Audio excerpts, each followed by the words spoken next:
Hi everyone, Dr. White here with a quick midweek update here in week 2. So what I did with your first post, your explanation of the DCGA analysis assignment, was to pose a follow-up question to each of you. Please take a minute and go back and respond. You'll probably need about 10 to 15 minutes to compose a response. I'm trying to force you to just think through this assignment a little more precisely to help you take the best approach to success with this first project. For tomorrow night, Thursday's assignment, you're going to need to go through the Snow Library website, browse databases, and select a couple of peer-reviewed articles that you'll produce a rhetorical situation analysis for.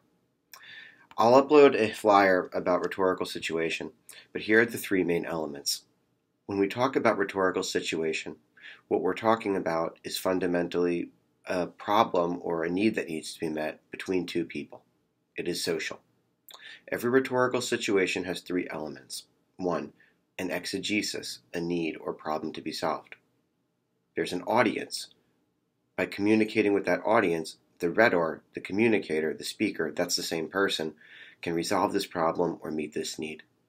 And lastly, there are limitations to the ways in which the rhetor, again, the same thing here as the speaker or writer or author, can communicate. These limitations may be bias on behalf of the audience, pre-existing knowledge, or there could be technical. For instance, maybe you need to communicate something that's best done visually, but you can't use images. Again, review the handout that I'm going to upload for more detail on rhetorical situation. So your assignment for Thursday night is to produce a rhetorical situation analysis of 3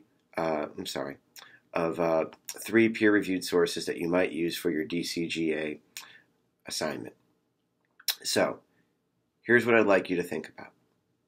Find 3 peer-reviewed sources using this library website. And again, the peer review filter in the search engine is your easiest bet for that. As you do that, think about who's writing, who's their audience. Is their audience a discourse community member? Probably. Community of practice member? Maybe. What is the purpose in writing? Scholarly writing is created to create knowledge. But what is the use of that knowledge? Who might be interested in it? How might that knowledge circulate in a workplace?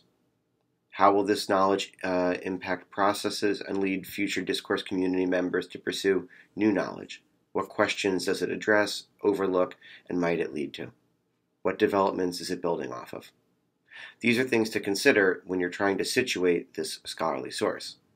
Now, in terms of the rhetorical situation analysis, it's helpful to think who's the writer and what need are they meeting.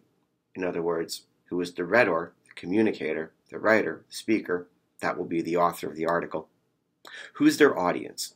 That's a more complex question, in which you'll need to revisit Pogner and his concepts of discourse communities and communities of practice. What are the limitations that exist? Again, you'll need to revisit Pogner and look for some of the textual elements of scholarly writing. For instance, what citation practices are followed? Are there images or mostly text? Are there colors used? Tables? Graphs? Quantitative data? Qualitative assessment? What are the expert credentials of the writer? What degrees do they have? Where have they worked? What is essentially their ethos, their credibility? Why should we listen to them? How does their credibility, their previous experience, impact their ability to successfully communicate? What textual practices do they employ based on this? Answer some of these questions and address the rhetorical situation of these articles. Who's reading? Why are they reading? What is the exegesis being addressed?